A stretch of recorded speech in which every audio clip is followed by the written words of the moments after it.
Donc c'est live, ça va être live dans quelques secondes. Donc je suis live maintenant. Je peux commencer?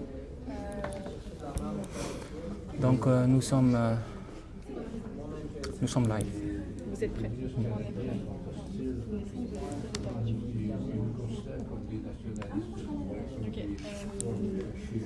Je peux commencer directement, pas d'officialité. J'étais censé vous présenter. Hamidou était censé vous présenter. Mais c'est pas grave, on va aller comme ça. On va direct à l'essentiel. C'est pas officiel. Voilà, merci. On va commencer. Donc.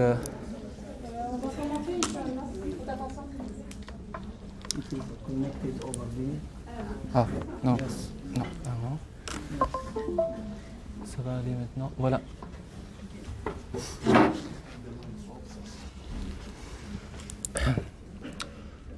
Bonjour tout le monde. Merci d'abord pour l'invitation de l'IMUL, l'association étudiantes musulmans et musulmanes de l'Université Laval, pour l'invitation. Moi, je m'appelle Ahmed Saleh. Je suis un professeur à l'Université Laval et je suis aussi le fondateur et le président de QMC-CMQ, une communauté à but non lucratif qui est l'abréviation de Quebec's Muslim Community, QMC, CMQ pour la communauté musulmane de Québec. Donc, mon métier, c'est la science. Je fais de la recherche sur la microbiologie, biologie, biochimie.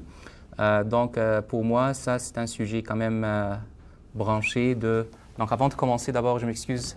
Il faut que I should present my colleague, Dr. Zakaria Hillis, who is from Gaza. He's coming directly from Gaza. He is doing here training, or he's a visiting professor doing training, research training in his domain, and he left his family before the accident or before the war, and he's very worried about them, and we feel with him that the worries and the an anxiety that he's living in now, specifically after we knew from him that his home, his car have all been demolished. So he's now worried about the lives of his family members who immigrated by forced movement or forced immigration from the north to the south, when we know that all Gaza is exposed to bombardment, no safe region in Gaza.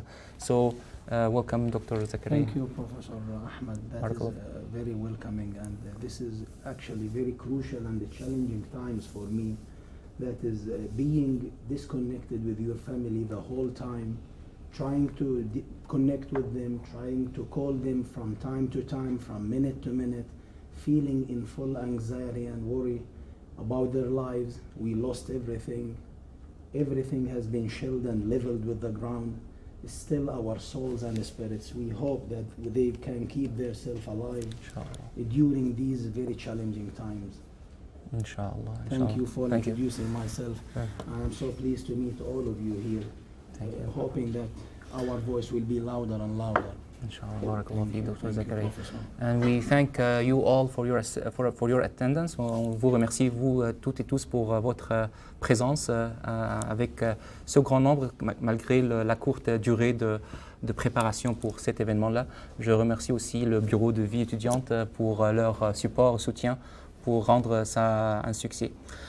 Donc le titre de notre présentation aujourd'hui, c'est pour décrire la situation actuelle, de parler un peu de l'historique, l'histoire, comment ça s'est développé, personne ne fait de quoi avant que ça soit d'abord motivé par une dogme ou une croyance qui sert comme le carburant de chaque mouvement qu'on fait. Puis après, on va parler rapidement sur les pistes de solution, le support, le soutien qu'on peut faire pour la Palestine. Donc, les diapos sont faites en anglais, mais je vais parler en français pardonnez-moi si vous trouvez qu'il y a des fautes. Je ne suis pas parfait en français, je fais des fautes grammatiques, donc mais je suis certain que vous allez quand même réussir à me comprendre et capter les idées. Donc, l'appui pour la Palestine et le devoir du moment. Donc, les axes ou les points principaux de cette présentation vont être sur les événements qui arrivent en Palestine actuellement. On va décrire brièvement la situation, on va prendre toutes les dimensions de la situation. Puis après, on va voir l'évolution, on va parler de l'évolution. Je vais allumer le laser pour que ça soit plus interactif. on va parler de l'évolution du conflit sur Palestine. Pourquoi il y a ce conflit-là entre les pouvoirs et entre les forces israéliennes et les Palestiniens? Pourquoi ça? On va parler aussi de la Palestine en islam et dans d'autres confessions. Comment ils voient, c'est quoi la valeur de la Palestine pour les musulmans et dans l'islam, et c'est quoi la valeur de Palestine, l'Aqsa, et le Jérusalem dans les autres confessions. Puis après, on va parler finalement sur notre soutien, notre devoir auprès de la Palestine. Donc, ça sera un peu dense, mais on va avoir aussi des pauses pour prendre les questions. Donc, après chaque section importante, on va prendre des pauses pour échanger un peu dans 5-10 minutes, puis après, on va aller dans la section suivante. Donc, la situation actuelle en Palestine. Donc, d'abord, c'est quoi Gaza?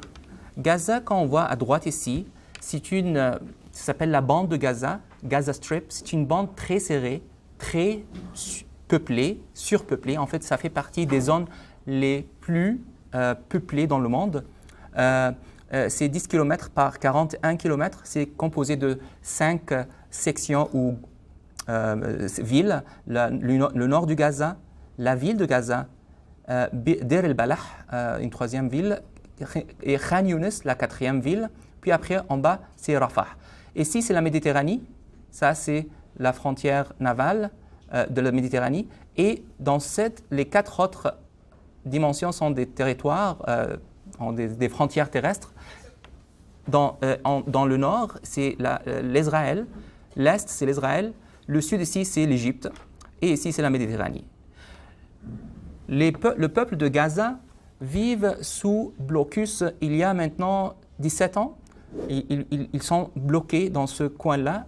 Le monde le décrit comme le prison le plus grand au monde à ciel ouvert. Ça, c'est un prison à ciel ouvert. Le seul portail pour ce peuple-là, pour respirer et échanger et contacter et connecter avec le monde, c'est via un port ici ou un poste de frontière, un poste frontière ici qui s'appelle le poste frontière de Rafah, qui échange entre Gaza et l'Égypte. Et ici, il y a un autre poste, mais entre l'Israël et Rafah, qui s'appelle Karm Abou Salem. Donc on a 2 postes, un sous le contrôle de l'Égypte et l'autre sous le contrôle de l'Israël. Avant, il y avait un aéroport à Gaza, ici, dans ce coin-là, mais qui était détruit par les forces israéliennes en 2001. Et maintenant, le sol et les gazoués ne peuvent pas même aller plus loin que 10-12 km dans la frontière navale ici, donc pour pêcher des poissons ici. Donc ça, ils vivent déjà sous une crise, ils vivent des difficultés importantes depuis maintenant 17 ans. Comme on voit ici, il y avait des conflits entre Gaza et l'Israël depuis que Gaza a vécu sous ce blocus-là. Depuis 2007-2008, on voit qu'il y avait des conflits, il y avait des victimes dans les 2 côtés, mais surtout dans le côté palestinien. On voit ici, dans 2008, il y avait une guerre de 23 jours qui a causé 1400 victimes palestiniens et 13 en Israël. 2014, on voit 2100 et 73.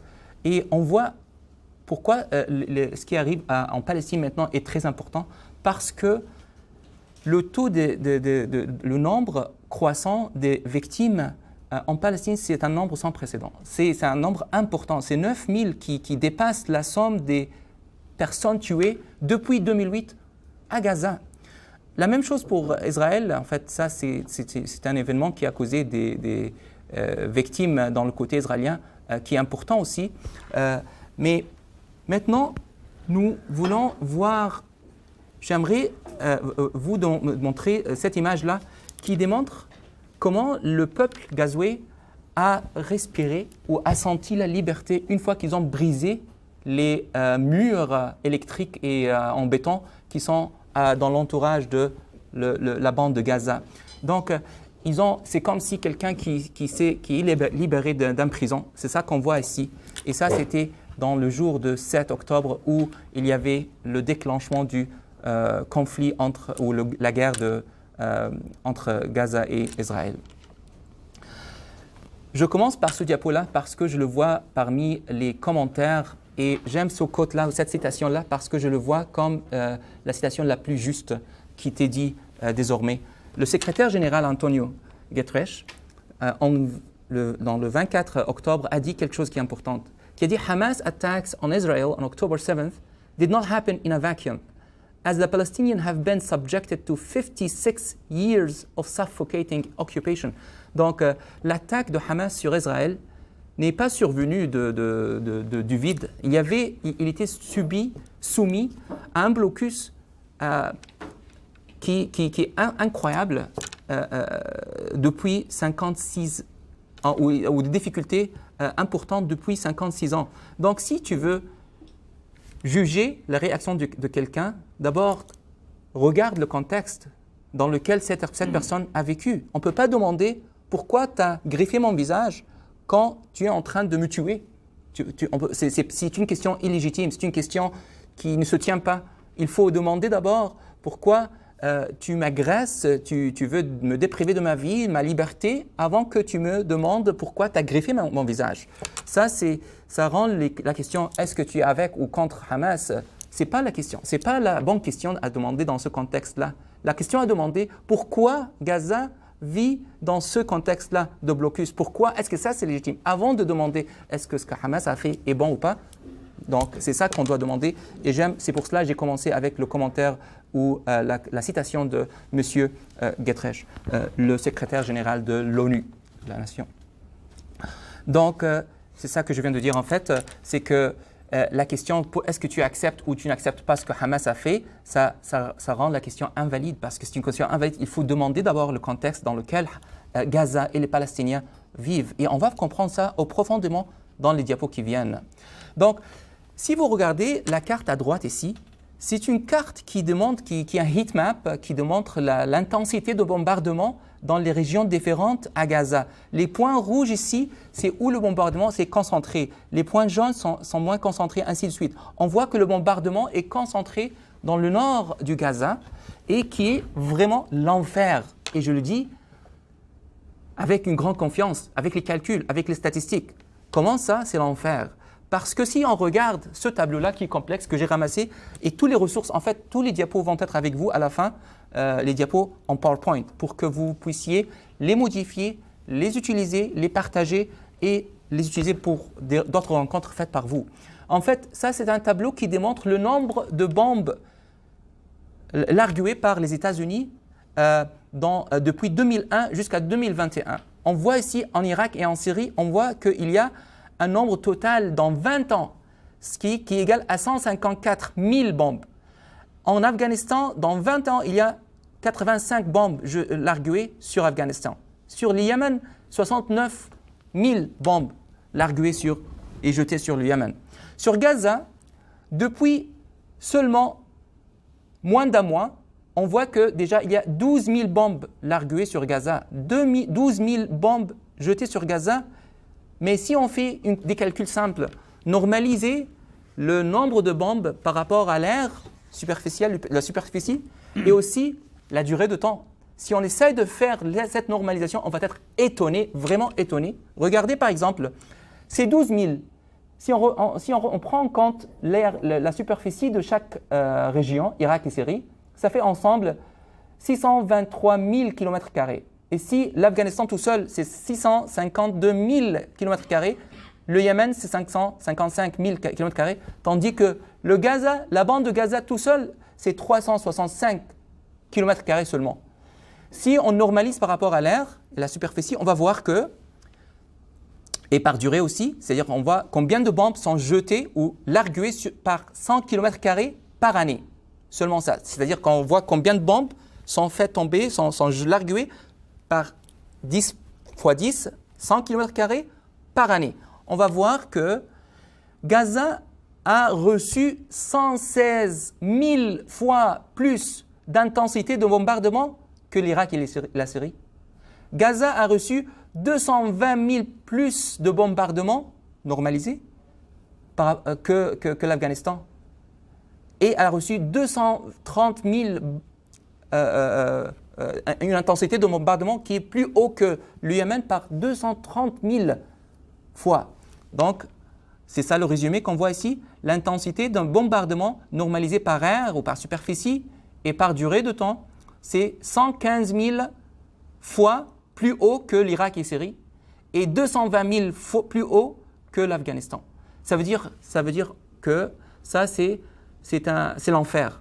C'est l'enfer qui est en train d'être créé à Gaza. Et quand on parle d'une bande qui est là, parmi les zones les surpeuplées dans le monde, c'est une crise. C'est-à-dire que chaque bande va tuer certainement.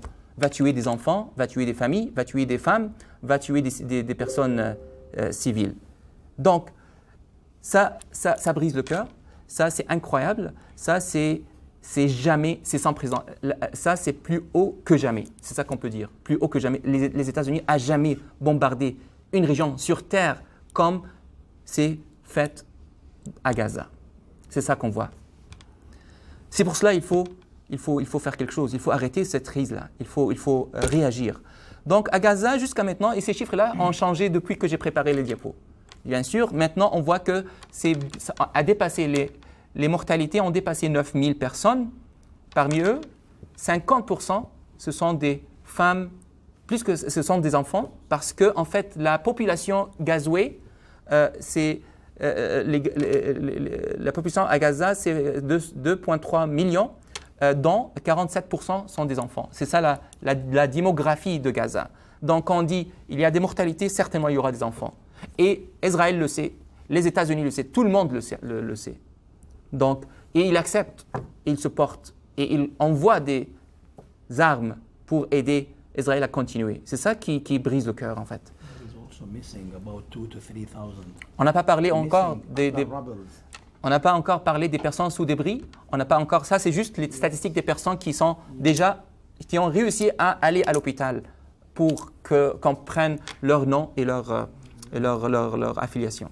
Donc, et voilà, et les personnes blessées, c'est 222 000 personnes jusqu'à maintenant, et certainement ces chiffres-là vont augmenter parce qu'on attend chaque jour 300 à 500 personnes qui meurent chaque jour. Donc, la Palestine, c'est ça la carte de Palestine. La Palestine, voilà la bande de Gaza, c'est ça qu'on a parlé tout à l'heure, ce qui fait partie du coin est de la Palestine. Donc, l'Israël entoure les deux côtés, ici le côté terrestre, et l'Égypte dans ce côté-là, et ça, c'est ici la Méditerranée. Et on voit ici une autre région palestinienne qui s'appelle Al-Dafa. Et Al-Dafa, c'est la Cisjordanie en français, ou c'est West Bank en anglais. Donc, Occupied West Bank. Occupied West Bank, This is the correct name. parce qu'on va parler pourquoi c'est occupied. Gaza, ça c'est merci Dr Zakaria pour cette observation, parce que la bande de Gaza, c'est la seule, en fait ce que vous voyez ici, c'est la seule région en Palestine qui n'est pas occupée. Oui, elle est entourée par l'Israël, mais elle n'est pas occupée. Il n'y a pas des forces israéliennes à l'intérieur de la bande de Gaza. Mais ici, ça c'est la Cisjordanie, l'autre partie de Palestine qui est censée être palestinienne. Cette partie-là est occupée. On va voir comment bientôt. Et ici, c'est la mer Morte, et ici, c'est la lac de Tabaria ou Tibérias. Et on voit ici qu'il y avait une réaction, l'onde de la révolution, ou ce mouvement-là, il y avait des répercussions à la Cisjordanie. Et on voit ici qu'il y a aussi des mortalités arrivant dans la Cisjordanie. Ici, on voit 128 mortalités ici. À part de cela, il y a des massacres. Qu'est-ce qui distingue les massacres en fait, des accidents ou des tueries ou des mortalités arrivant ailleurs?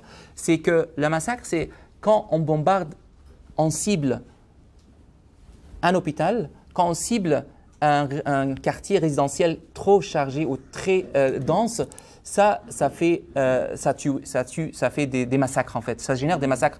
Al-Mustashfa al-Ma'madani a causé des mortalités dépassant 500 personnes. Christian Hospital. Christian Hospital? Yes. Ok. Et ça, c'est aussi hôpital chrétien معمداني من التعميد. Ok, c'est un hôpital chrétien. Merci. Donc, Dr Zakaria est de Gaza, donc il sait les détails. Moi, je viens de l'Égypte, donc merci Dr Zakaria. Barakallah fik. Et aussi le quartier résidentiel Jabalia.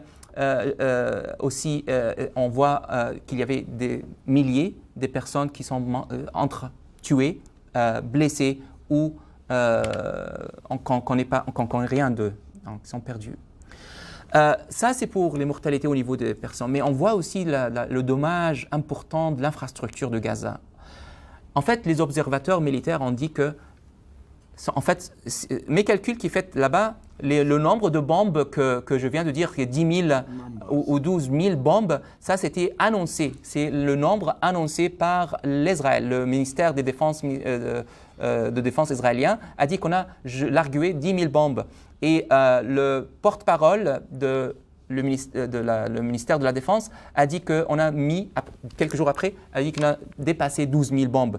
Mais il y a d'autres observateurs militaires qui ont dit que plus que 24 000 tonnes de bombes étaient larguées sur Gaza depuis 7 octobre. Ça, c'est un nombre incroyable. Si on imagine ça sur un quartier, une bande, un territoire qui est 365 km², ça c'est incroyable. Et ça causait déjà 32 000 bâtiments détruits, annihilés complètement, 200 000 unités résidentielles endommagées, 1,2 qui est la moitié de la population de Gaza déplacée, je ne sais pas, du nord vers Khan Younis ici, comme la famille de notre collègue Dr Zakaria. La famille vit ici dans le nord, mais ils sont déplacés ici à Khan Younis. Yes, to the east of Gaza, and they escaped the death, moving to the north to south in Khan Younis. Donc vous voyez ici, ils étaient ici. This is the area of my house. It is close to the eastern border of the Gaza Strip, and this is the second time my house was destroyed. In 2014, I have a house and it was also destroyed. This is the second time, but now it's like a different, very, very different, with a holistic destruction for all of the neighbors. Donc vous voyez ici l'intensité de bombardement ici, c'est très chaud, donc c'était vraiment nécessaire qu'il déplace sa famille. Mais malgré cela, il est inquiet parce qu'on voit ici des points rouges aussi. On voit des points rouges ici. In the middle of this city. Ils sont là, Yes, ils sont là ici. close to the local municipality. Donc ils sont là ici maintenant, alhamdoulilah. Donc ils sont un peu loin de. Donc ça, c'est important en fait. 45 écoles détruites, 221 endommagées, 35 hôpitaux détruites, dommagés, 12 fermés à cause d'un manquement d'essence ou de carburant, 50 ambulances endommagées, 11 facilités ou services d'assainissement de l'eau détruites, donc ils ne peuvent pas trouver de l'eau à boire, ne peuvent pas trouver des hôpitaux pour trouver un bon soin médical. Même ceux qui sont sous les débris n'ont pas d'ambulance pour les transporter. Ils sont transportés sur des arabat al-himar, donc dans les cartes guidées par des ans. Donc 52 mosquées détruites, et incluant aussi 3 églises endommagées. Donc rien est dépourvu d'être ciblé, rien est dépourvu ou protégé, aucun coin qui est protégé dans cette région-là. Malgré cela, malgré ces crises-là, le monde, malheureusement, on voit qu'il y a un support militaire qui n'arrête pas, des États-Unis, qui a avoué et a déclaré un support illimité à l'Israël. Donc déjà, l'Israël reçoit 3,8 billions par année. Et Biden, le président des États-Unis, a demandé un supplément de 14 milliards supplémentaires pour que ça soit donné ou utilisé pour supporter l'Israël. Ça veut dire quoi? On ne voit pas les statistiques, on ne voit pas ce qui arrive, on ne voit pas les fatalités, les mortalités qui arrivent aux États-Unis. On supporte cela. Est-ce que de tuer les personnes civiles est accepté dans une guerre? Est-ce que c'est ça la mentalité, c'est ça la logique à l'arrière? Ça, c'est quelque chose qui est vraiment choquant. Mais en revanche, qu'est-ce que Gaza reçoit? Gaza, le seul port ou le seul poste de frontière de Rafah, qui connecte Gaza avec le monde via l'Égypte est bloqué. Il n'était ouvert que très récemment. Et toute la charge, tous les cargos qui étaient envoyés ne dépassent pas depuis le 21 octobre. Depuis 21 octobre, le nombre de camions qui ont croisé les frontières ne dépasse pas le nombre de camions qui dépassaient les frontières chaque jour. Donc chaque jour, Gaza a besoin de 500 camions pour les besoins quotidiens. Mais depuis le 21 octobre, le nombre de camions qui ont pu croiser, qui étaient permis à croiser les frontières, ne dépassait même la moitié de nombre de camions quotidiens qui étaient nécessaires pour cette bande-là. Ça, c'est la situation actuelle. C'est une crise humaine, en fait. C'est une crise incroyable. Et est-ce que tout le monde est comme les États-Unis? Tout le monde prend la situation qui est solidaire avec Israël, comme on voit ici? Non, la réponse est non. Il y avait un poll ou de vote pour un projet de décision d'arrêt ou de cessez-feu fait par les pays arabes et qui était proposé à l'ONU.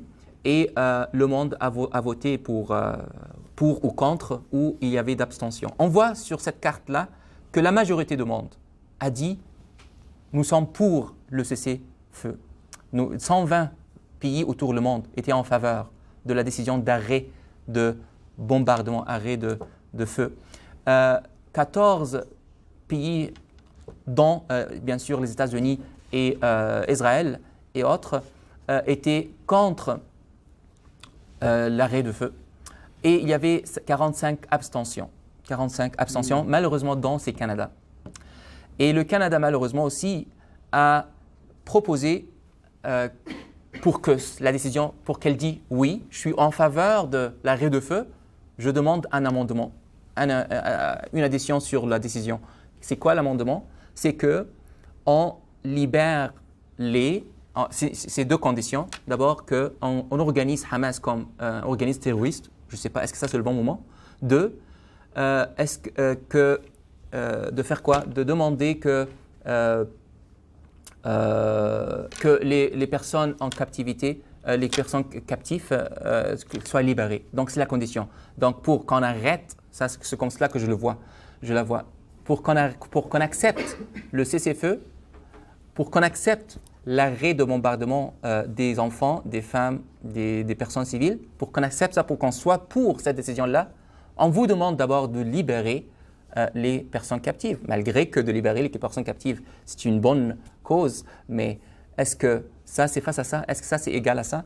Ça, c'est malheureusement la décision. Mais la décision a passé en faveur, mais ce n'est pas binding, ça veut dire que ce n'est pas obligatoire, ce n'est pas exécutif, ce n'est pas nécessaire que ce soit appliqué, c'est juste, mais ça démontre l'opinion autour du monde. L'UNICEF a demandé aussi, a interagi aussi, a dit qu'il faut qu'il y ait un cessez-le-feu de façon urgente et immédiate pour protéger les enfants et garantir l'envoi des aides humanitaires de façon sécuritaire et non bloquée à l'échelle qui est convenable pour satisfaire les besoins de la bande de Gaza en respectant la loi internationale humanitaire.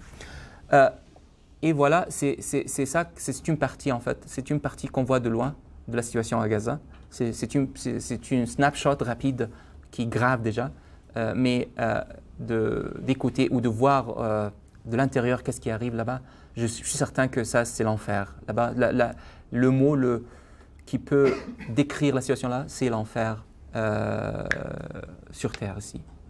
Donc, avant d'aller dans la section suivante qui est l'évolution on va aller plus loin dans l'histoire, on va aller plus que 100 ans à l'arrière pour comprendre comment ça s'est évolué, comment ça se passe.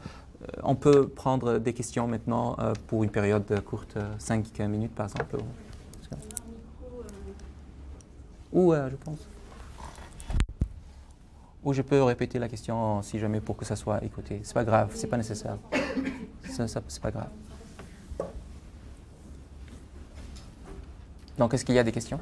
Est-ce qu'il y a des interventions? C'est pas nécessaire. En anglais, en français aussi.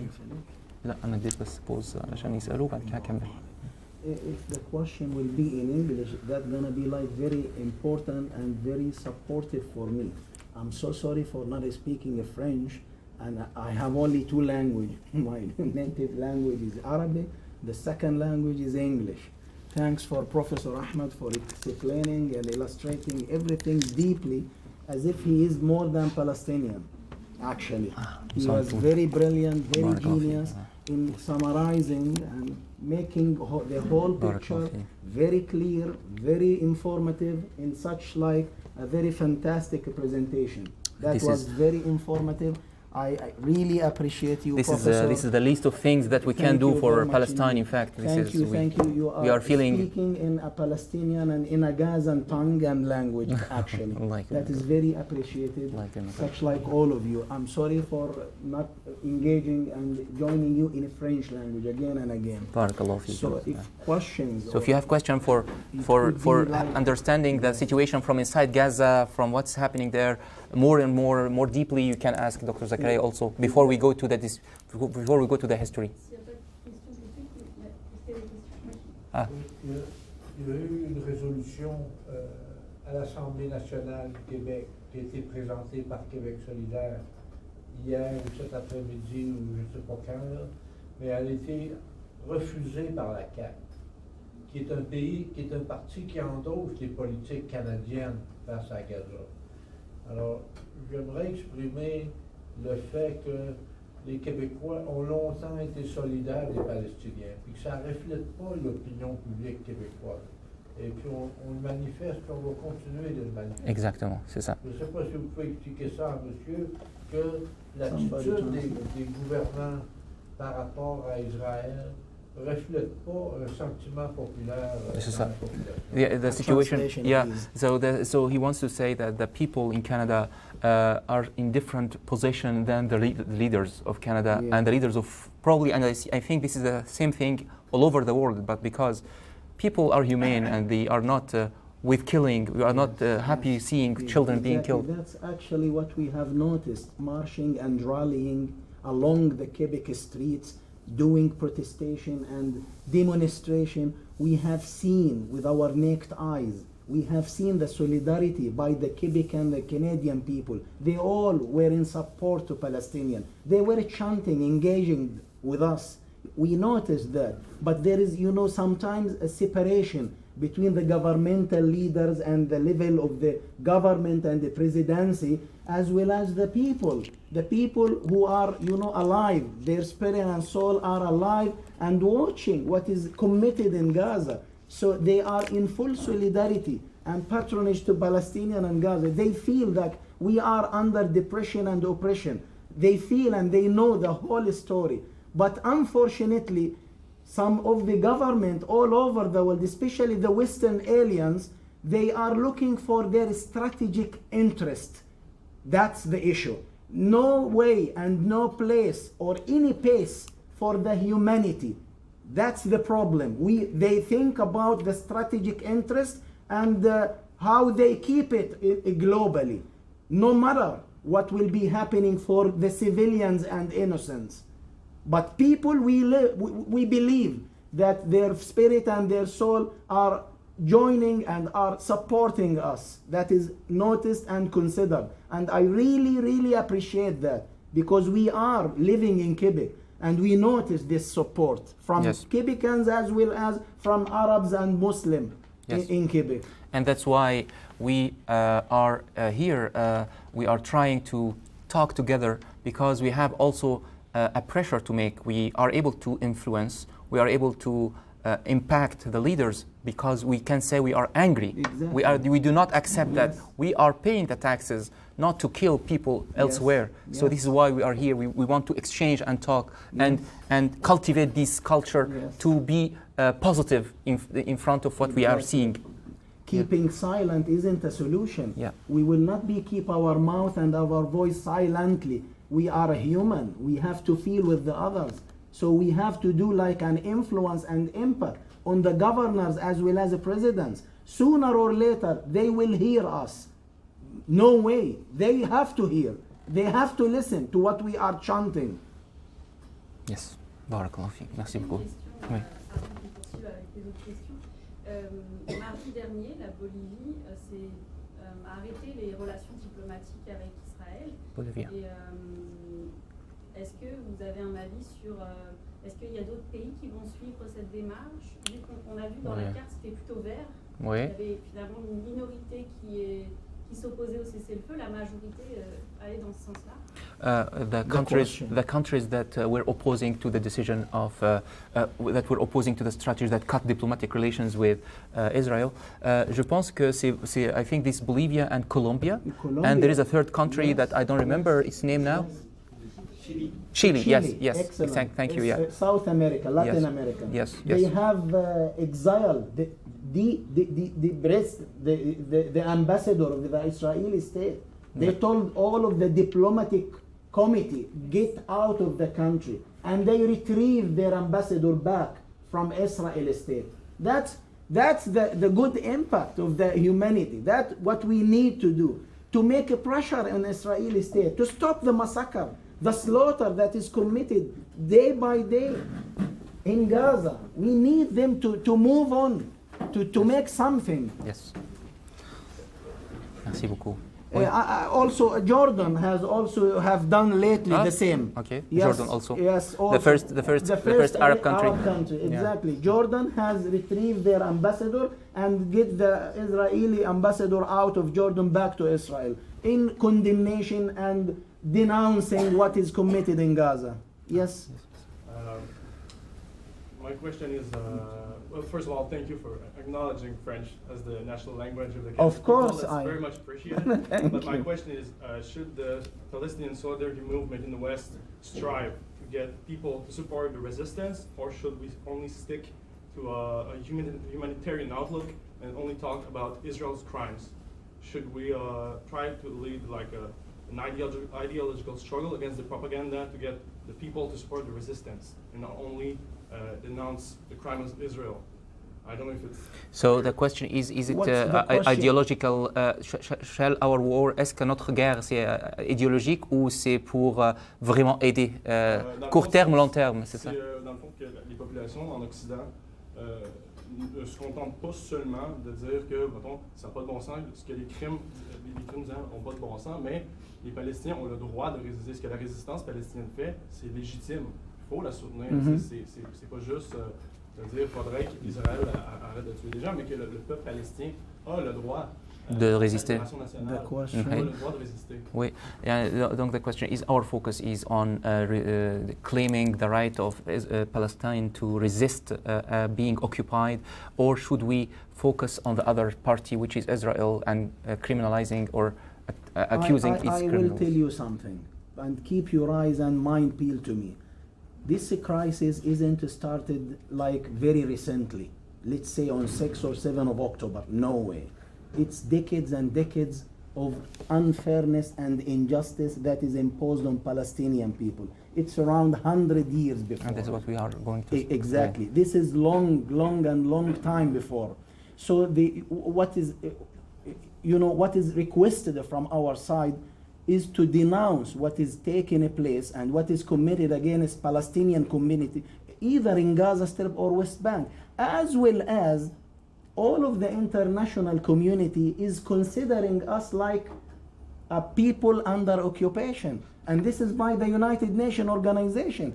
Palestinian territory is occupied country, under occupation. So the occupied country, based on the international law, has the right entirely to liberate their land and to resist the occupation.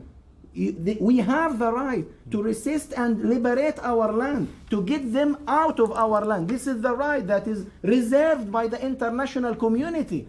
So why we are dealing biased with the Palestinian?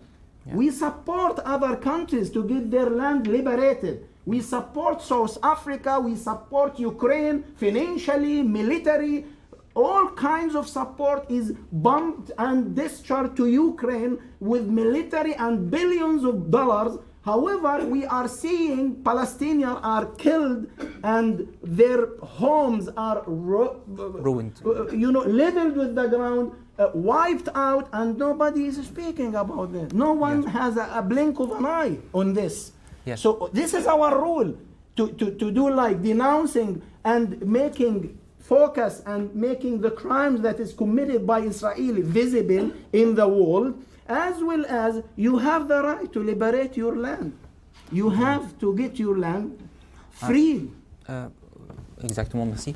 Je répondrai, je complémenterai. I will second Dr. Zakaria. Yes. I will add something, which is. Je vais répondre en français parce que je pourrais l'exprimer plus. Confusing the No, audience no worries. between English, French, No, French sorry. back to English. I'm so sorry. I will learn French sooner or later. Je pense que les deux sont bons, les deux trajets sont bons de déclarer, faire visible les atrocités israéliennes devant le monde, mais aussi mettre l'accent sur le droit de Palestine à résister. Ça, c'est très important. Mais je pense que la priorité maintenant, il faut prioriser les choses. La priorité du moment, c'est d'arrêter les atrocités parce que c'est ça qui est le plus urgent. Dans le long terme, oui, on peut parler de cela, du droit de résister à l'occupation. Donc maintenant, je pense qu'on peut avancer. Maintenant, on va parler de l'évolution. Qu'est-ce qui est arrivé? En fait, la Palestine historique, et c'est dommage de dire la Palestine historique, parce que ça, c'est pas très loin dans l'histoire, c'est la Palestine avant le 1917. 1917 seulement était comme cela. Tout était Palestine. Et maintenant, si vous tapez Palestine sur Google, vous ne l'avez pas trouvé. C'est Israël. C'est remplacé par Israël. Pourquoi? Parce que, comme vous voyez, en 1917, c'était en vert ici, c'est la région de Palestine, et en bleu, c'est les territoires occupés par des communautés juives. En 1948, c'est la date de naissance de l'Israël. C'était déclaré comme l'État d'Israël. On voit que directement, l'Israël a sauté de 6% à 78% des territoires pris par les Israéliens. Tandis que leur population n'était pas plus que 10% de la population vivant sur la Palestine.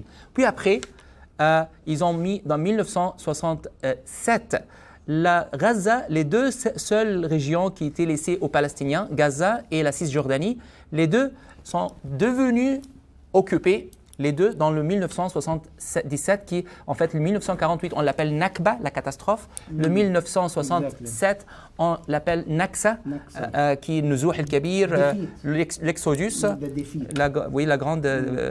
Puis, mais le 1995, on peut voir ici, si je suis capable de. Si vous voyez maintenant.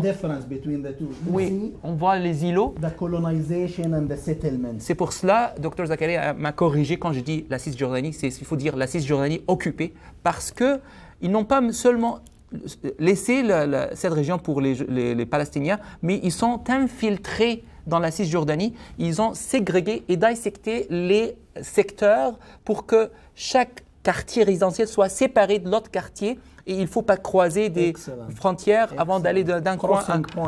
600 crossing points. 600, donc 600 points de croisement entre les quartiers, vous voyez. Et ça, c'est où? C'est la région de Cisjordanie. Et Dr. Zakaria m'a dit que finalement, la bande de Gaza, l'air pur de la bande de Gaza dépasse l'air pur donné aux Palestiniens dans la Cisjordanie. Malgré que la Cisjordanie, à l'œil, c'est 5 fois plus grand que la bande de Gaza, mais de la façon pure, parce qu'avec l'infiltration des colons israéliens, maintenant les installations israéliennes, finalement l'air pur, la superficie pure des quartiers palestiniens, c'est moins que celle à Gaza. So you see the West Bank map, you think that it is very large. Actually, the West Bank borders makes around 5,000 kilometers square. However, the Gaza Strip area, you know, it is around 365. You can imagine how much the difference. But if you are looking deeply into the West Bank, the total area that is Bure-free and governed by the Palestinians doesn't exceed 150 kilometers out of the 5,000, because Israeli troops and soldiers, as well as the settlers who are armed up to the teeth, they are moving and maneuvering everywhere in West Bank. And they are disconnecting the suburbs of Palestinians to make them like islands in the ocean. Islands. Voilà. So this is the lands of Palestinians in West Bank. It is like a riddled sheet. It is with holes. Yeah. C'est ça. Donc, et c'est ça qu'on va parler. On va parler comment ça a évolué, comment ça le monde a accepté cela. Comment ça, c'est bizarre parce que quand on voit l'évolution. Donc, on va passer rapidement. Donc, en 1907, je vais passer rapide ici parce que les détails sur cela ne sont pas disponibles sur l'Internet comme des ressources textes. Les seules ressources parlant de ce qui est arrivé en 1907, qui est le congrès Imperial Congress ou l'Imperial Conference, mais de façon bref, dans ce congrès-là, les colonistes européens ont planifié, ont mis le plan comment traiter le Moyen-Orient et le monde arabe. Qu'est-ce qu'il faut faire avec cela? Quel élément à mettre ici et quelle région on séparera? Donc, c'était juste de mettre le plan. Et le plan a été mis ici, dans cette date-là. Campbell-Bannerman Imperial Conference. Campbell était le premier ministre de l'Angleterre ou la Britannie en ce moment-là. En fait, 1917, c'était la déclaration de Balfour. Et malheureusement, la déclaration de Balfour, sa date de naissance, c'est aujourd'hui. En fait, c'est tout novembre le 2e. Donc, c'était la date de naissance 1917, le 2 novembre. Et c'était la promesse du gouvernement britannique d'établir une nation juive sur les territoires palestiniens. Et qu'elle a promis aussi qu'elle va faciliter la réalisation de cette promesse-là. Et en ce moment-là, en 1917, les Arabes ont occupé, on était 90% de la population, les Juifs étaient 10%. Après cela, maintenant, ça, c'est la promesse. Donc, le 1907, c'est le plan. Qu'est-ce qu'on doit faire? On a maintenant la carte du monde arabe, le Moyen-Orient. On a décidé ce qu'on va faire. Puis après 1917, c'est la promesse. L'engagement de la Britannie pour faire l'exécution. En 1923 jusqu'à 1948, c'est l'exécution de mettre le plan en action. C'était quand la Palestine était sous le mandat britannique, elle a encouragé, donc c'était sous la Palestine, après la guerre mondiale 1, était sous le pouvoir anglais. Puis, elle a encouragé des immigrations en masse des Juifs pour faire quoi? Les 1923 jusqu'à 1948, c'est une phase de changement de la démographie de Palestine. La Palestine avait une population majoritaire arabe maintenant et des territoires occupés ou en possession par les Arabes. Elle a décidé, dans cette 1900, c'est le lavage de la démographie de la Palestine, mettre une nouvelle réalité. Et comment? C'est juste par encourager l'immigration en masse des Juifs de partout dans le monde qui ont fui le nazisme. On n'est pas avec le nazisme, on est contre, mais c'était ça. Donc on s'en dit, voilà un nouveau pays pour vous, venez ici, on va vous accueillir là-bas, ici, en Palestine. Mais en même temps, ils ont confisqué les territoires. Ils ont pris les territoires des Palestiniens par force et ont donné ces territoires-là aux Juifs arrivants. Puis, les Palestiniens, à partir de 1930, a presque mis cette période-là, en 1930, ont commencé à être fâchés, ont commencé à être alarmés par le changement drastique et important de la démographie qui arrive autour d'eux. Donc, ils ont été alarmés. Donc, ils ont organisé un mouvement ou un comité qui s'appelle Arab National Committee, qui était pacifique, qui était paysan, non armé, qui ont utilisé des façons pacifiques, comme par exemple arrêter d'aller au travail, ne payer pas les taxes, boycotter les produits des Juifs. Et après, la réponse était quoi? c'était brutalement réprimé, ces actions-là. Une personne qui fait ses greffes ou ne paye pas les taxes ou boycotte les produits, donc ils étaient détenus, ils ont été détenus en masse. Leur maison a été démolie comme punition et aussi bombardement par aérien et ainsi de suite. Puis, non seulement cela, et je veux mettre l'accent sur cette phase-là, sur ce point-là. La Ghana, donc, malgré que la Britannie était une force d'occupation aussi elle-même, elle a armé des groupes juifs qui s'appellent Haganah de façon secrète. Et l'Haganah était capable d'être armée de façon secrète qui appelait maintenant un groupe terroriste armé qui a reçu ces armes-là de façon secrète, puis il a tiré directement sur les Palestiniens. Et ils ont fait Special Night Squads, c'est comme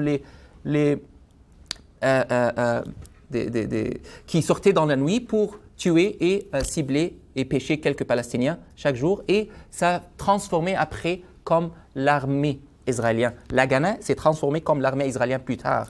Mais voilà, c'était cela qui est arrivé.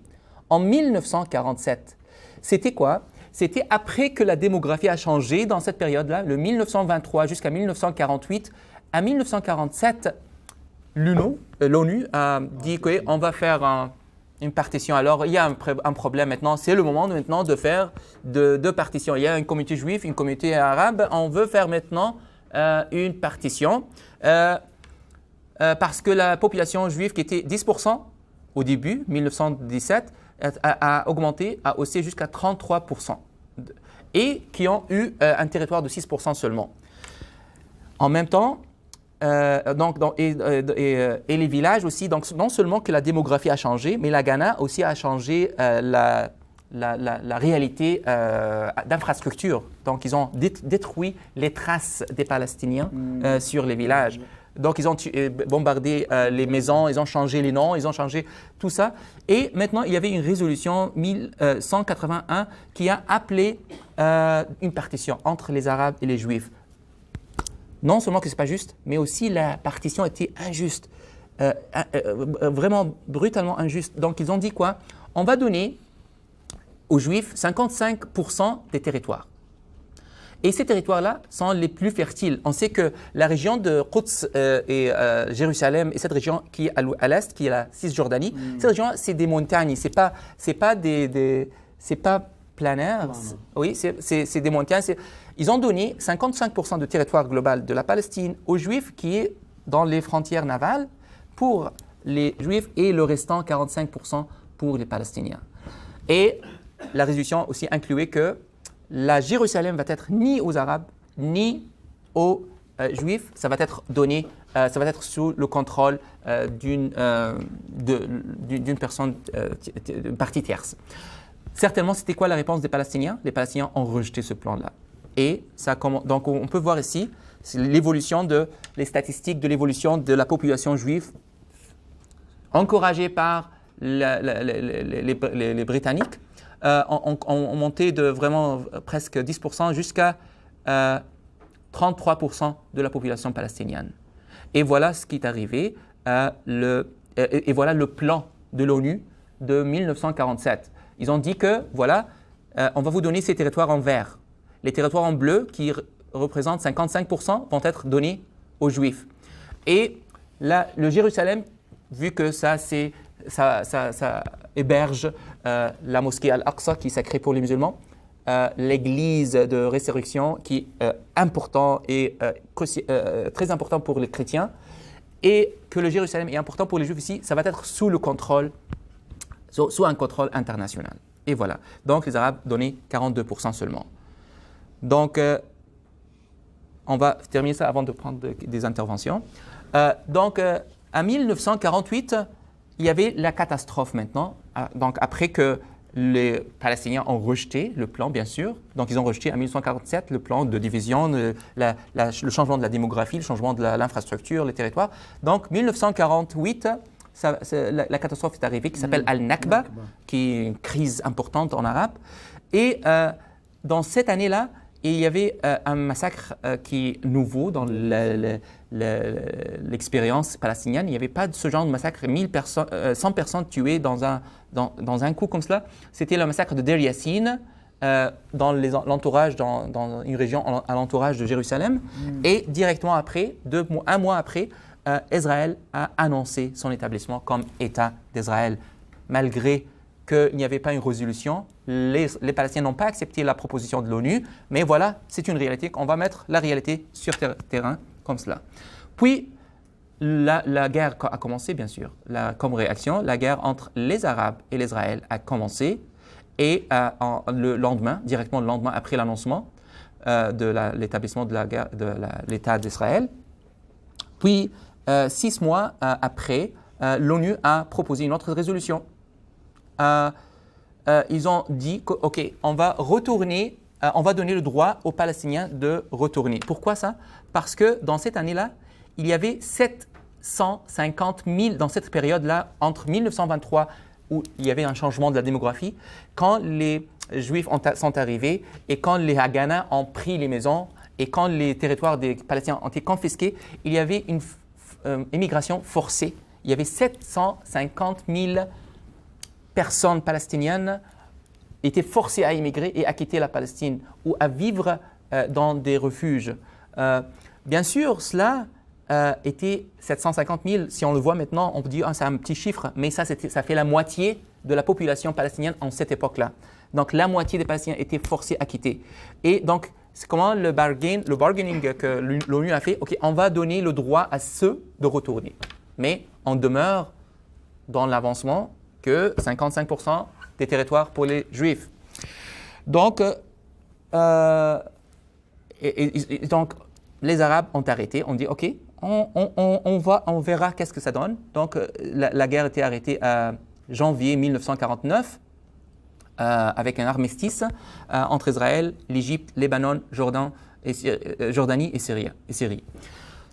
Puis après, qu'est-ce qui est arrivé? C'est que dans la période entre 1949 et 1966, la période après le Nakba, il y avait des territoires, il y avait 150 000 Palestiniens qui ont demeuré dans les territoires occupés par les Israéliens et qui étaient donnés, comme ça s'appelle Arab 48, qui étaient dans les territoires qui sont en bleu. Ils n'ont pas émigré, ils ont resté.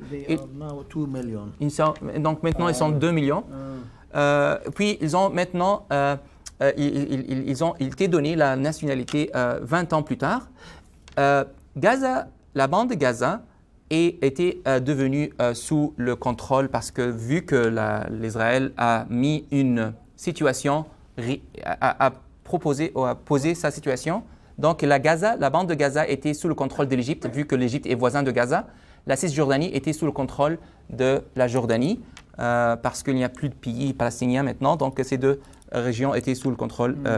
Puis après, il y avait des organisations maintenant, des palestiniennes qui ont développé comme Monazamat Tahrir al-Wataniya, la Palestine, l'organisation de libération palestinienne, ainsi de suite, et son parti politique Fatah qui fait partie de cette PLO. The main faction actor in the Palestinian, in that time. Yeah.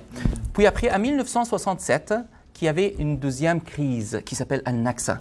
Donc, Israël n'était pas arrêté après sa déclaration de son État d'Israël, n'a pas arrêté après qu'il a expulsé 750 000 personnes, qu'il n'a pas respecté la loi internationale, mais il a attaqué l'Égypte, mon pays, attaqué une partie de la Syrie et a pris tout le pouvoir sur toute la Palestine.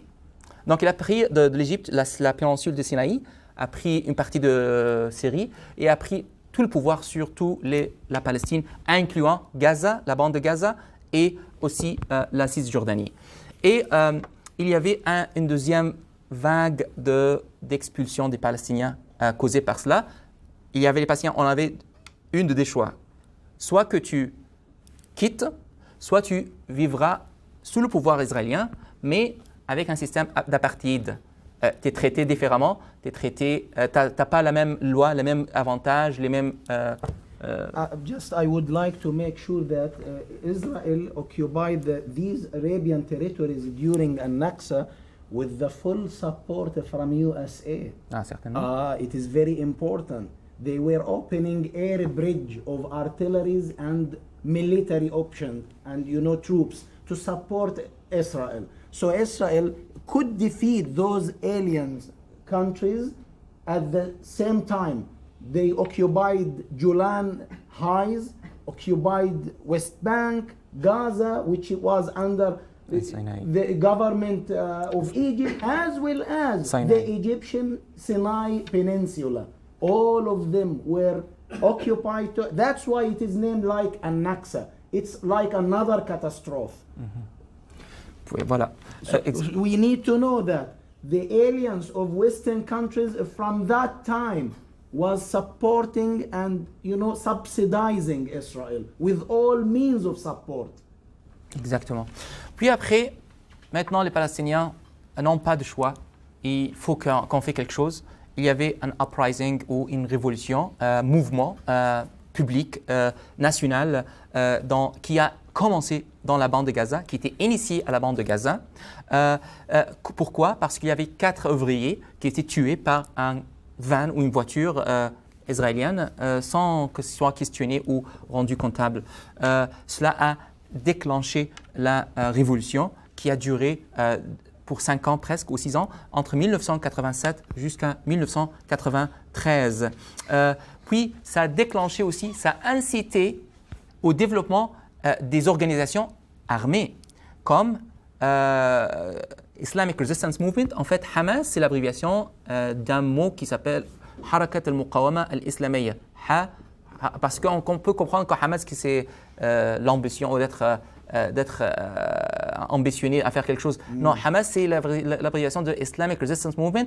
C'est First letter. Donc, all together will be forming Hamas. Hamas, exactement. Donc, ce mouvement-là était déclenché ou était créé dans cette région-là. Et face à ça, Ishaq Rabin, qui était le ministère de Défense en ce moment-là, a utilisé la politique de casser les os.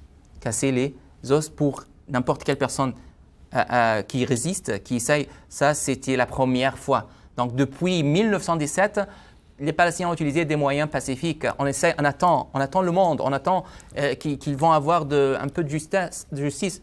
Rien. C'était à partir de 1987 qu'il y avait le premier mouvement de résistance qui s'appelle Hamas. Et ce qu'on voit ici, c'est juste un résumé de ce qui est arrivé entre 1917 et 1948. On voit que dans cette période-là de changement démographique, il y avait 15 000 Palestiniens tués, 78% des territoires palestiniens occupés, 22% seulement des territoires donnés aux Palestiniens et divisés entre la bande de Gaza et aussi ici la Cisjordanie. Et voilà ce qui est arrivé, les guerres et l'intervention de l'ONU.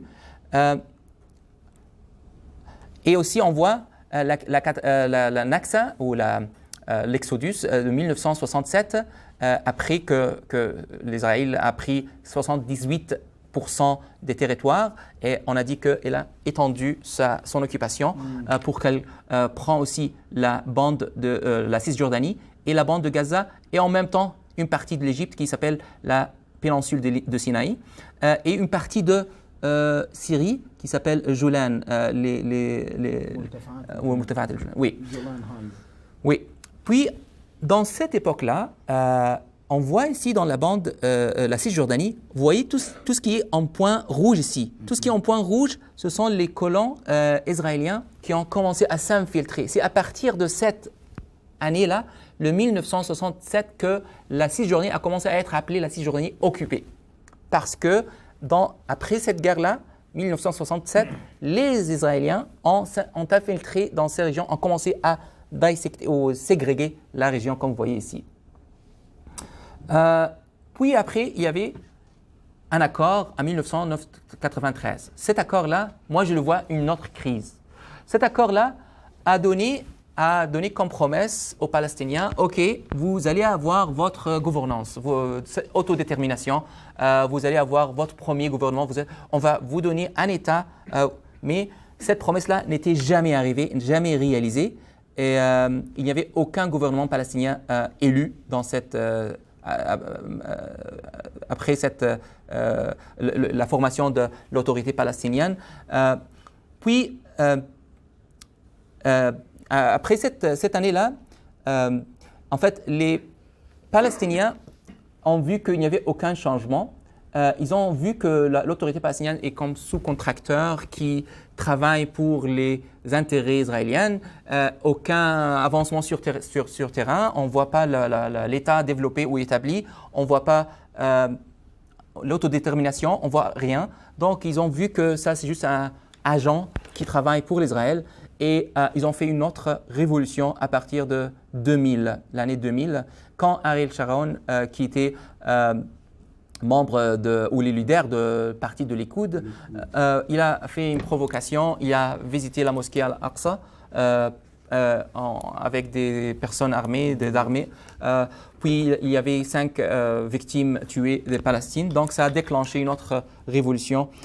Puis en fait, il y avait des séparations, donc ils ont vu que l'Israël a ségrégué les secteurs de la Cisjordanie en faisant des murs qui séparent entre les Palestiniens et les Israéliens, exactement quand on voyait dans le Sud-Afrique entre les Blancs et les Noirs. Donc cela a déclenché cette révolution jusqu'à ce que les Palestiniens ont eu le droit ont commencé à voter, ou la PA, ou l'autorité palestinienne, pour arrêter ce mouvement-là. Ils ont donné aux Palestiniens d'élire un gouvernement. Et ça, c'était la première fois en 2006, la première fois que les Palestiniens votent pour choisir leur gouvernement. Et, ironiquement, qui était élu par majorité importante? C'était Hamas, Islamic Resistance Movement. C'était Hamas qui était élu par 70% de votes. Et Fatah, qui était la partie de l'autorité palestinienne qui avait le pouvoir sur la Cisjordanie, qui a signé le Oslo, qui a causé la ségrégation, qui a rendu la Cisjordanie comme occupée, n'a pas réussi, bien sûr, parce que les réalisations étaient sur terre. On voyait qu'est-ce qu'elle a fait. Donc, le peuple palestinien a choisi par 70% l'Islamic Resistance Movement, le mouvement de résistance islamique Hamas. Puis, Fatah, qui était censé comme agent israélien, qui travaillait pour les intérêts israéliens, n'a pas accepté cela. Ils ont déclenché un conflit armé avec Hamas, jusqu'à ce que Hamas a décidé d'aller sur une partie du territoire palestinien, qui était la bande de Gaza, à partir de 2007. Et Hamas, le gouvernement élu par tous les Palestiniens de la bande de Gaza et la Cisjordanie, les Palestiniens ont élu un gouvernement. Israël n'a pas accepté. Fatah n'a pas accepté qu'il y ait un mouvement censé d'être palestinien, mais comme on a dit, travailler pour les intérêts israéliens, n'ont pas accepté. Hamas a décidé d'aller à la bande de Gaza pour prendre le pouvoir là-bas. Et voilà, c'est ça qui est arrivé. Depuis 2007, depuis que le Hamas a décidé d'aller dans la bande de Gaza. Je suis ici. Dans la bande de Gaza, ici. Ici, donc le Hamas qui était élu par ces deux partis-là, Hamas a décidé d'aller dans la bande de Gaza, vu que Fatah n'a pas accepté les résultats d'élection. Puis après, Israël a retiré tous les colons qui étaient, ou les installations qu'il a fait après 1967, puis il a retiré pour ségréguer cette partie-là parce qu'elle est devenue dangereuse. Et c'était sous le pouvoir de Hamas depuis 2007. Et le blocus était lancé 2008, je pense 2008 ou 2007. Le blocus était lancé à partir de cette année-là. C'est pour cela on dit que depuis que le gouvernement élu par tous les Palestiniens a décidé de prendre une partie parce qu'il n'était pas donné toute la Palestine, donc c'était à partir de ce moment-là que le blocus se fait et Hamas n'a pas et les Palestiniens ont été bloqués dans cette région-là. Donc, voilà By the way, the blockade also is imposed on West Bank. OK, also. Don't forget this. Donc il y a un blocus aussi dans Cisjordanie. It isn't only Gaza Strip is a blockade and besieged territory, but also West Bank. West Bank is also with very, very severe blockade that is imposed from the beginning. It is imposed, and every entry or out of the region should be under the full supervision and full noticing of Israeli troops, as well as between the internal neighborhoods and suburbs. In West Bank, there is more than 500 checkpoints that is controlled by Israeli soldiers. They are checking who is in and who is out. Can we say that Palestinians in Gaza are living more freely than those in... It depends. This need a full explanation. In the whole territory of Gaza Strip, you feel free moving between south to north because there is no Israelis. They have escaped Gaza Strip since 2005 under the Prime Minister Sharon, who has died. Okay. Yes, he left Gaza because of the full resistance. It make headache for him. Fighting until Gaza Strip, as a strip, the whole has been liberated from Israel. So freely you can move in Gaza Strip internally. But getting out and in, it's like a nightmare. I am getting out of Gaza. It was like a dream for me to get out. Oh, you get out of... How did you do this? So it's something like this. However, in West Bank, it's the both. It's a blockade around and also internally checking point and a lot of problems with the settlers and Jewish Zionism groups who are militated with all sophisticated new weapons that, that is very, very catastrophic for people there. One time a friend from mine came from West Bank to Gaza for, a visit. He saw me and we met together. He told me, you are very, very lucky that Gaza Strip has no settlers, has no Jewish, has no militants. He told me, on the Sunset, never, you cannot move on the street on West Bank. You will feel scared because Jewish and settlers who are armed with weapons will be shooting you. Yeah, so we have to keep in our homes on the Sunset immediately. And we want to mention something very important in our discussion. So when we say Jewish, we don't mean Jewish in general. So Muslims respect Jews and respect Christians and respect all religions. And this is, but we talk about Zionists or colonizers or those who are settlers. So this is just because, yes, we understand that we will explain the political aspect of the creation of this. Confirming and reaffirming your point, the Jewish themselves dislike what the state of Israel is doing. They are supporting us. They are chanting and protesting with us. And they are denouncing what their country is committing right now. And many Jews, beaucoup des Juifs qu'on voit dans les manifestations qu'on fait à Montréal surtout, où il y a une bonne communauté juive, on voit que beaucoup des Juifs qui participent, qui sont avec nous dans les manifestations. Donc c'est pas tout, en fait il faut distinguer entre Israël et les Juifs. Ce sont deux entités différentes complètement. C'est pas juif égale pas Israël, Israël n'égale pas un juif. Non, il faut distinguer, il faut que ça soit clair parce que nous quand on parle d'une cause importante, quand on cherche la justice pour les Palestiniens, il faut qu'on soit aussi juste quand on parle des autres ou qu'on parle de n'importe quelle personne. Donc il y a une grande distinction. Quand on parle de l'Israël, on n'est pas antisémite. Ça, c'est une autre chose aussi. Quand on parle, quand les Juifs sont des personnes ayant une bonne croyance, veulent pratiquer leur religion comme il faut, il y a des catégories, il y a des sectes, et c'est pas tous les Juifs acceptent ce que l'Israël fait en Palestine. C'est pas tout. Et même, je pense que je peux assumer que c'est pas la majorité des Juifs, c'est une minorité qui accepte ça. Et on va parler comment les Juifs israéliens sont trichés par ce qui se fait en Palestine.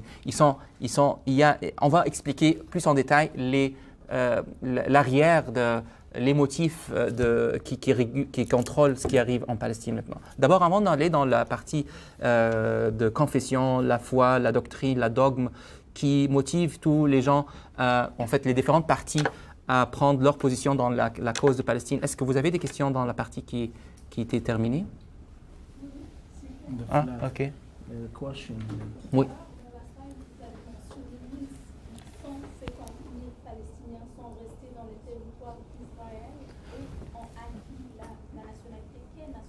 La nationalité israélienne. Israeli, and they have a passport. Ok, donc il y a 2 millions de Palestiniens au sein du territoire israélien aujourd'hui. Il y a 2 millions de Palestiniens dans les territoires israéliens. C'est ça que ta question? Est-ce qu'il y a, do we have 2 millions in the Israeli territories? You know, this is also another story. Shall I speak in English? The problem of Israeli state, it's like a horrible, terrible situation for them to keep the demography of Israeli state. They need to make sure that all of the population are Jewish, not Muslims or Arabs. So this is another problem. So when the population of Arabs is increasing over time, they are reaching now 2 million. This will be threatening their Jewish state. Demography, yeah. The demography of their state. They need it to be pure of Jewish, not mixed and with other, religions such like Muslims or Christian. They need it only Jewish. So this has been like a strategic threat for them. They need to get them to get rid of them. Maybe they will be. So they are not living under full rights. No, they don't have full rights. Differently, they are dealt differently. They aren't in any way be equal to the Israeli people. No way. They are still Arab. They are still recognized as native and native residents of this land. So they will be unfair and injustice with the others. For sure, they are suffering all the time. Et en fait, je vais continuer en français. En fait, j'ai appris aussi que l'Israël, parmi les Juifs, les communautés juives en Israël, il y a un racisme important.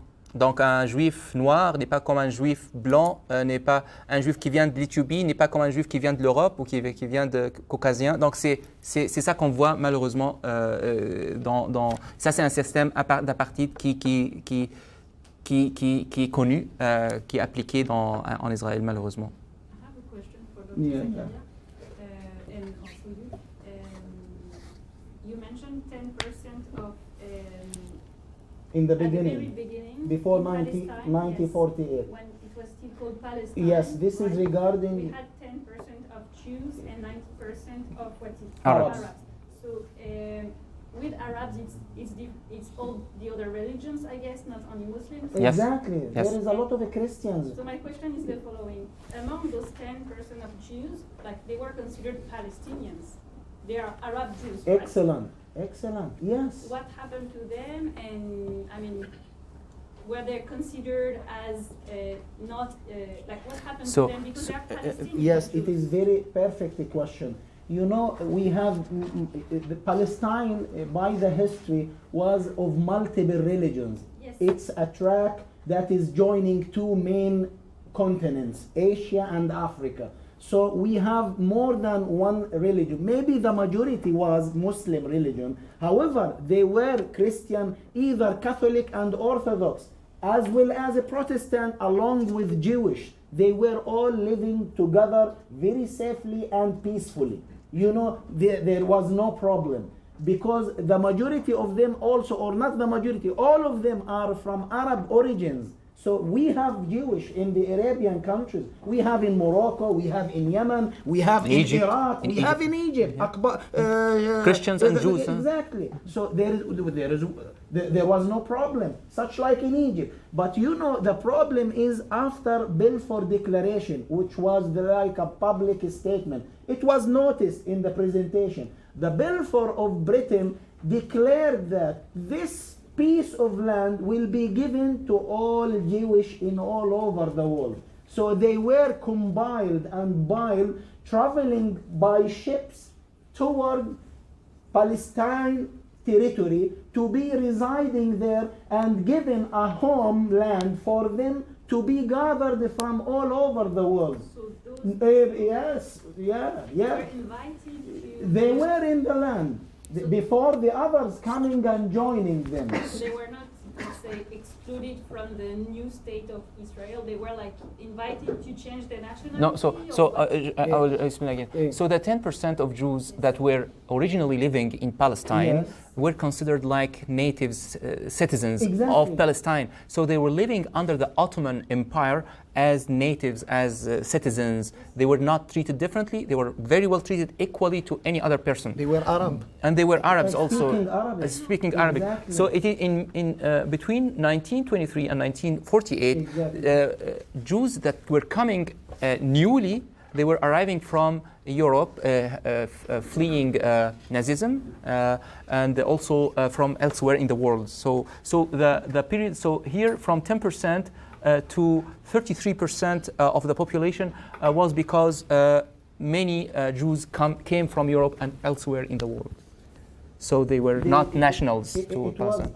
and by the way, it was after the First World War. You remember, in 1918, there was a defeat of the Ottoman Empire, and all of the Jewish would like to escape the religious persecution of them, and they talked to Britain to find a homeland for them. There were very options.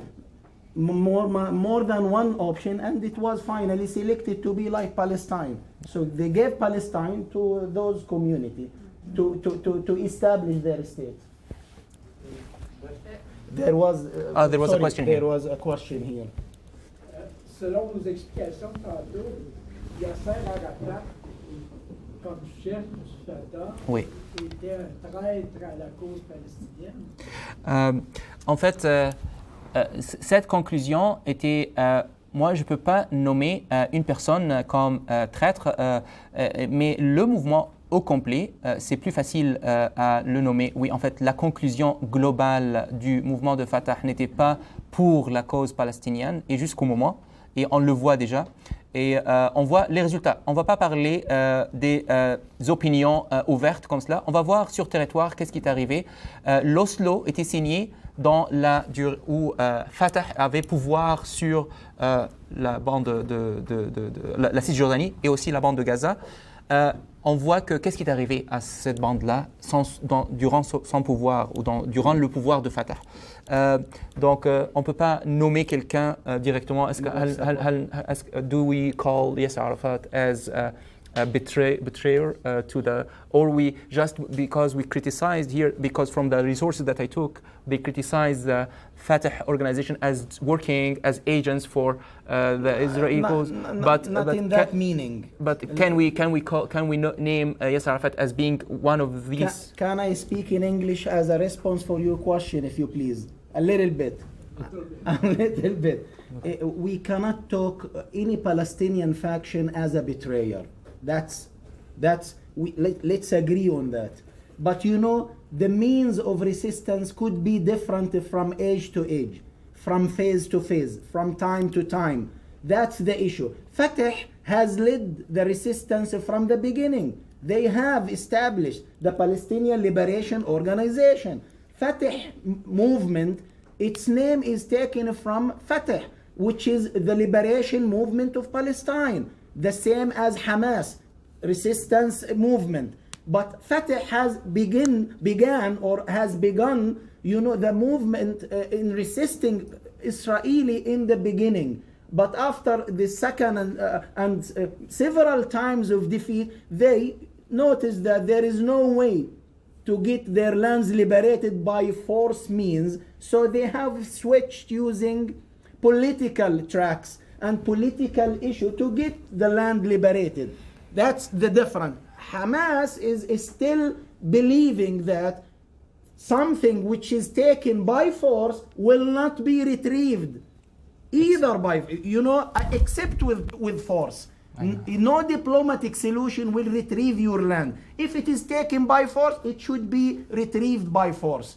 So it's different. All of them are Palestinian. We appreciate, we respect all of them. But you know, things gonna be like managed differently from faction to another. Donc, je vais juste dire un résumé de ce qu'il a dit pour s'assurer que vous avez capté l'idée. En fait, Hamas était... donc, il veut dire que les partis palestiniennes varient dans leur approche de traiter la libération, pour arriver à la libération des territoires. Fatah avait l'approche politique, diplomatique, pacifique, ainsi de suite. Mais après, maintenant, si vous voyez l'écran maintenant, 1987, c'était juste le moment où le mouvement Hamas a été né. Donc, il était né à 70 ans après le 1917 où la promesse de Balfour était faite. Donc 70 ans après, 70 ans d'attente des mouvements politiques, diplomatiques, a rien fait. C'était en ce moment-là que Hamas était né. Donc Dr Zakaria veut dire que chaque Palestinien a son approche. Donc si on critique, donc le but, c'est tout le temps bon de libérer la Palestine. Donc Hamas et Fatah, les deux veulent libérer la Palestine. Peut-être l'approche d'un n'est pas le bon pour l'autre, ainsi de suite. So regarding your question also, Yasser Arafat could be, nominated like betrayer or not. No way to be nominated like this. He was the leader of liberation process for Palestine, from the beginning. But at the end, Yasser Arafat noticed that there is no way using military means to liberate Palestine, especially he is alone. No aliens, no any supporting countries to support him and to subsidize or patronage him. So he decided to move in peace process. The peace process will lead us to that situation we are living right now, West Bank and Gaza and all of these very catastrophic situations. No. You agreed on Oslo agreement. You say yes for also Palestinians. I'm not talking about Yasser Arafat. I'm talking about Palestinians as a people. Did you say yes for Oslo agreement? This is for us. Oslo Actually, personally, let me speak personally. Yeah. Yes, personally, I agree with the peace process. Do you know why? Because I will not be able to go back to Gaza. I was born in UAE, United Arab Emirates, and there is no way to go back to your homeland except the peace process. Gaza Strip was occupied totally by Israeli as well as West Bank. They are all controlled by Israel. There is no Palestinian Authority, no government, no prime minister, no educational system, no health system that is related to Palestinian. All of these territories and all of these people are governed directly by Israeli state. So I was in the UAE and I came back to Palestine in 1994 along with the Palestinian Authority. Palestinian Authority stepped into Palestinian land in 1993. So this is the issue. Personally, yes, it was a good opportunity for me to go back to home, to return to my country, to my Gaza Strip. But strategically, you see what has happened at the end. It's like a very destructive and very, very hopeless situation. No peace process is moving ahead, no liberation of the land, just keep things move and maneuvering around itself with no any solution in the horizon. This is the problem. Donc vous voyez les opinions varient comme comment. Donc lui voit ça comme opportun parce qu'il a pu retourner à son pays de l'extérieur après Oslo.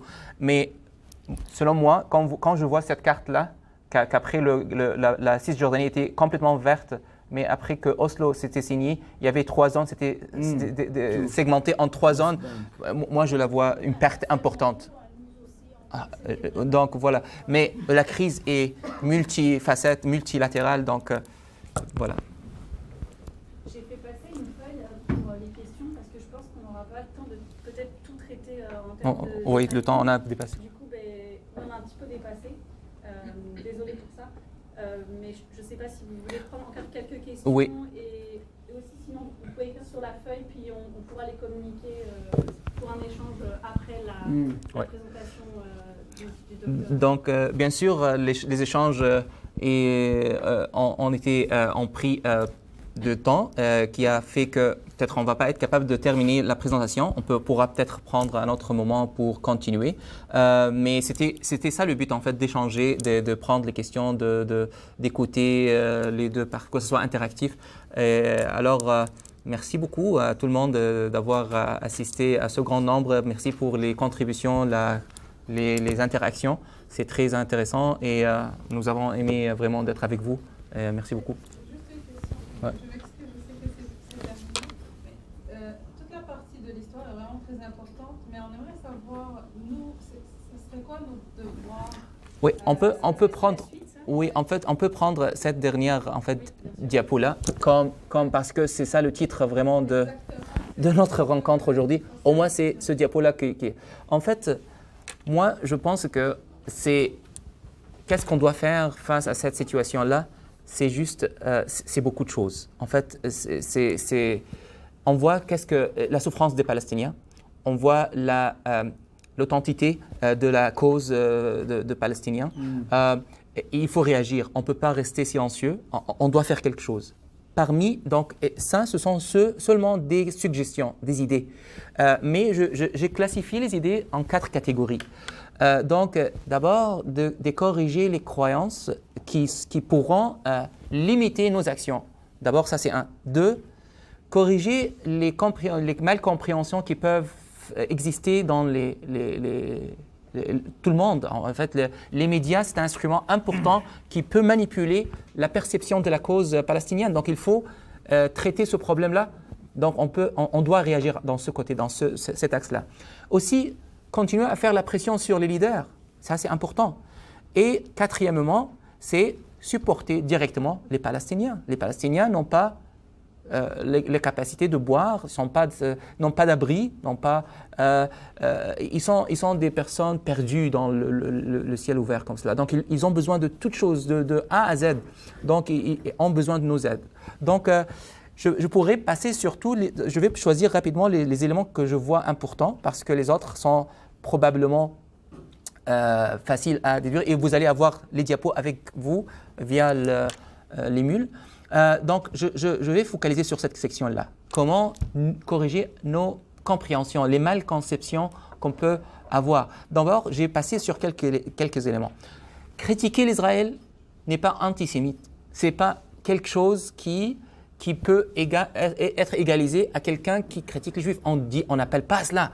Les Juifs, les chrétiens, les bouddhistes, toute autre religion doivent être respectés. Ils sont respectés dans l'islam. L'islam l'appelle directement. Et on voit déjà comment les Juifs peuvent vivre sécuritairement et pacifiquement au Maroc, en Égypte, à Yémen, partout. Donc ça, c'est pas contre nos éthiques ou nos morales. Donc de parler d'Israël, c'est important quand il y a même s'il y a un pays qui est musulman, qui fait des agressions, il doit être critiqué. Ça, c'est pas anti-islamique, c'est pas anti-islamite ou islamiste. Ça, l'agression n'est pas sur les religions. L'agression doit être punie, doit être arrêtée. Ça, c'est ça qu'on veut dire. 2, aussi, ça peut être compris parce que par les personnes naïves, on ne veut pas aussi aller très loin. On peut dire, est-ce que c'est les Juifs qui font ça? C'est les Juifs qui font ce qui arrive en Israël? Non, ce n'est pas les Juifs, c'est le zionisme.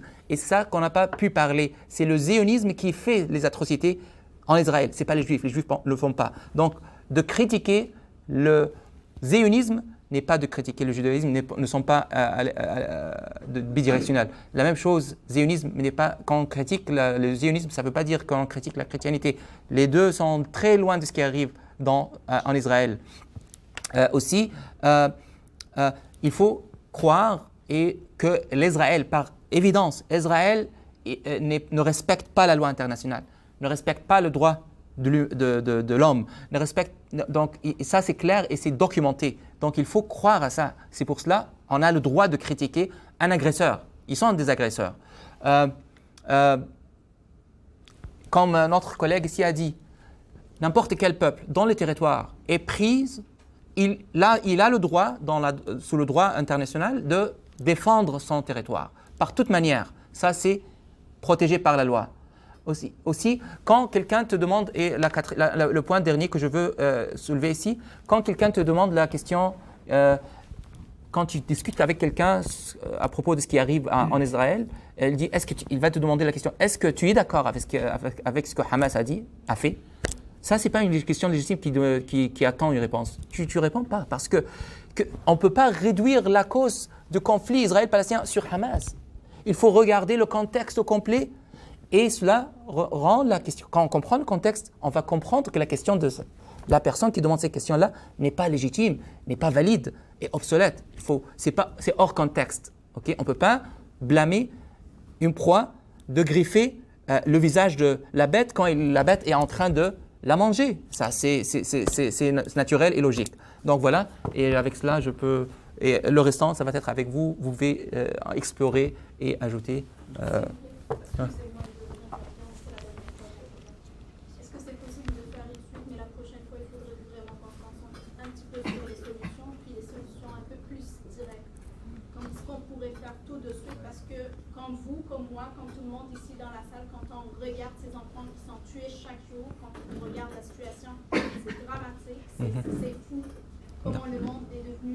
C'est du cannibalisme, si on veut dire. Oui, nous sommes prêts à revenir faire une autre rencontre pour discuter à cela et aussi faire ça comme atelier. En fait, ça c'est... ça pourrait... Un échange d'idées, peut-être qu'on va pouvoir parler ensemble, un brainstorming, peut-être chacun sortira une idée, on va peut-être encourager une, peut-être laisser bonne idée. passer une autre. Très bonne idée. Ça pourrait aider tout le monde. Très bonne idée. L'histoire, je crois que tout le monde connaît l'histoire, mais vraiment on a besoin de la solution. Excusez-moi d'avoir... Merci beaucoup pour la suggestion. En fait, je pense que vous aviez d'autres choses à dire sur cette partie qui intéresse tout le monde. Nous, on a la salle encore un petit peu, si vous êtes d'accord de poursuivre peut-être un peu. Mais après, aussi, on donne un peu la parole au public pour aussi questionner. Je pense que les gens ont envie d'échanger avec Dr Zakaria. Qu'est-ce que vous en pensez? Je pense que pour qu'on soit... on ne dépasse pas, faire pas l'exhaustion sur fatiguer les gens. On peut peut-être terminer maintenant, puis après faire une autre rencontre proche parce que les enfants sont tués chaque jour. On veut pas perdre la chance, on veut faire quelque chose de façon urgente pour sauver des vies. Peut-être une idée qui sortira d'ici va sauver une vie. Donc oui, je suis d'accord qu'on fasse quelque chose dans le futur proche. Je vais prendre des questions, puis c'est quelque chose aussi que je pourrais vous transmettre pour la prochaine fois. Ok, donc, bien sûr. Pas à finir une question, comme ça on les transmettra au professeur. Merci beaucoup. Merci beaucoup. Merci beaucoup. كان بيسأل يعني كان كل الأسئلة بتاعت الناس علينا نرد عليها. فقلت لها ماشي إن شاء الله. بس هم قالوا إن الصلاة قربت تخلص فإحنا عايزين نقفل بقى علشان بس. جزاك الله خير يا دكتور والله يعني كنا إحنا نطينا جزء كبير حتى شلت حتة.